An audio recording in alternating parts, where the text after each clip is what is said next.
Welcome back to Upsetting TV. I'm Gemma Houghton, and today I'm joined by Marcus Tober, CTO of Searchmetrics, to talk about the new wave of ranking factors. So, hi Marcus, thank you for being Hey here. Gemma, thanks for inviting me again. So, you have said that user-focused content is the death of search rankings. Why do you say that? No, you didn't actually. You said ranking factors. That's different. Yeah, but it's very similar. I mean, Yeah. the thing is, we always used to be kind of looking for tactics like, okay, like if the word count is more, like longer text, that will probably work better with search engines. So we looked at these tactics.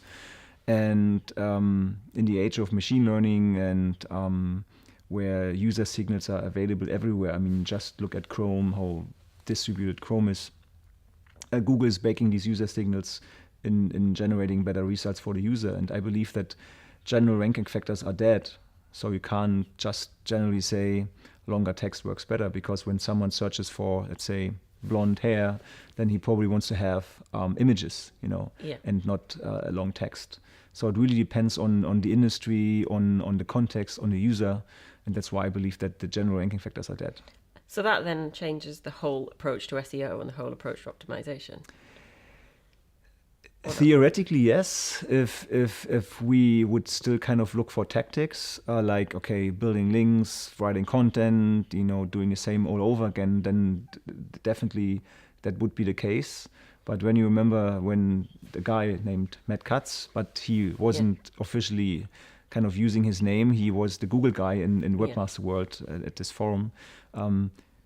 Even 12, 13 years ago, he said, look, you have to write great content. And we always said, yeah, of course, come on. That's what you are allowed to say. Yeah, but let's put some keywords in the text. Exactly. Yeah. And the thing is, now, I mean, all good SEOs or online marketers, they claim that better content is leading to happier users, to more users. It can go viral, so you have like a chain reaction. And that's actually something that Google wanted many, many years ago. And now we realize that this actually is the true, or should be the true nature of every SEO. Of course, you have technical SEO, which is something you shouldn't ignore.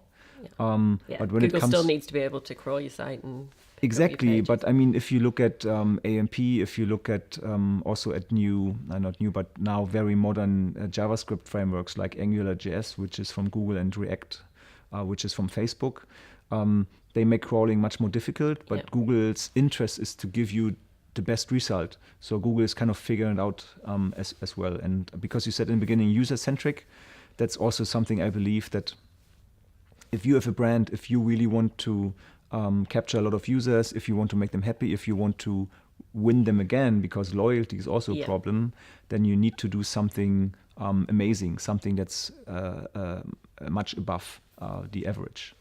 And then Searchmetrics is well known for your ranking factor study and looking at this. So obviously, based on what you've just said, that kind of has had to change the way that you're looking at that, or the ranking factors that you now think are the most important have changed. So what now are the areas you think need the most focus? Yeah, I mean, we're not going to abandon the ranking factors because we invested so much time over the last 5 years, but we changed the approach. So last year we decided that if you're in different industries, like we picked health, finance, e-commerce, travel, automobile, and a couple others, we looked at the differences. So what we did first is we aggregated just the general ranking factors, which is a set of many different keywords, but good distributed through many industries. And then we separated these industries, and then we looked at the differences. And it's amazing how different in many factors the industries are. In finance, the correlation for good rankings to HTTPS is the highest. And in media, it's the lowest, because in media, it's mostly for consumption of the news. And it doesn't matter if the page is encrypted or not, because I never leave any personal information on the page. And for finance, of course, it's really about the trust. I mean, if I fill out a form where I put in my personal data and I want to apply for a loan or whatsoever, it should be encrypted. So that's why these differences in these industries, this is the new way to look at ranking factors. And so that's one really good example and it makes sense when you think about it. Of course, finance is going to be a need for Yes, privacy, but true. But I mean, you look at finance, where everybody says, "Yeah, I agree, HBS is important," and media, I agree, it's not important. But what about the rest? Yeah. This is where companies are struggling because every large project, like, oh, we have to migrate from HTTP to HBS, will cost us €1 million, and a couple of people are going to make this migration over a whole year. So awesome.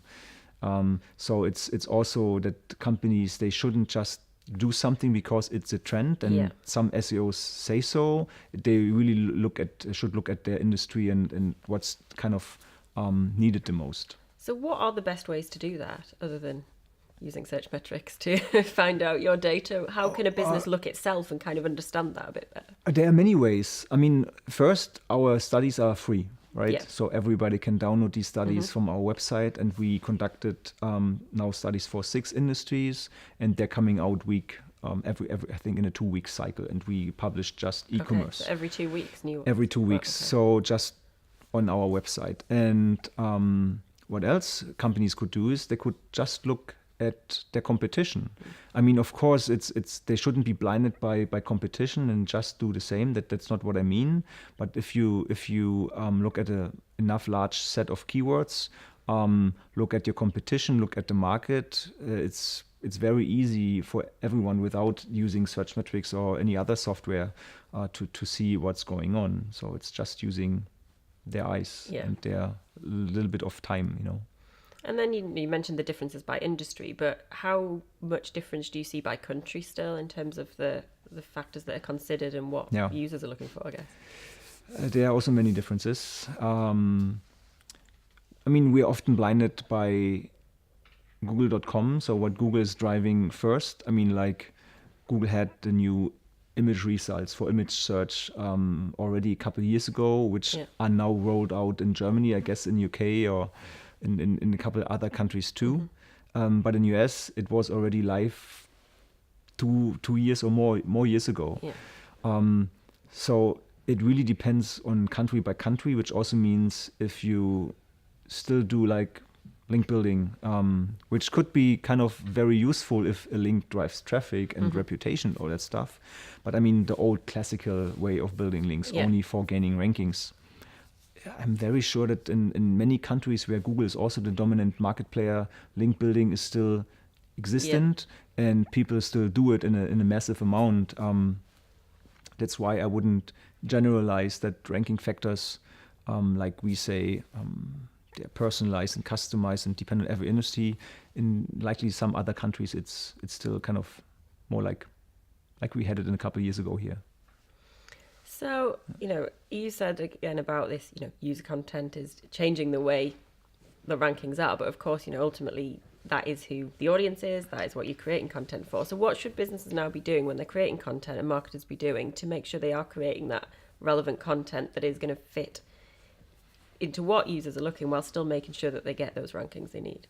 I believe that when companies look at what the problems, the concerns of the users are, if they try to understand what would create the most value for the users, these companies will maintain or increase their rankings.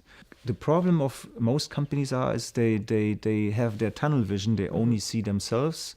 They do not see the user. They do not understand what are their concerns and what they potentially search. And I'm not lying here. It's 2017. I'm talking to companies. They make billions of revenue, and they still don't understand what's going on. And sometimes they're happy, like, oh yeah, we got the visibility now. Now we can compare how we perform in search in countries. Like, really, now you got what the visibility is. That's great.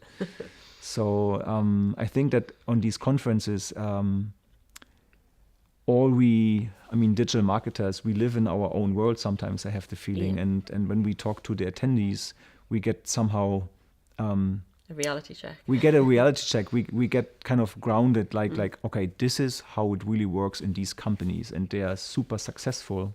They still don't got how online marketing works. So it's pretty funny. Yeah, so there's a lot of opportunity in just Absolutely. being And switched on and understanding what. yes, people and are the looking pace for. is increasing. Yeah. So of course. it's good for us marketers, I guess. There's a lot of more work coming. Yeah. So But a lot of work for everyone to do. Great. Well, always a pleasure to talk to you. Thank you. cool. It was a pleasure too.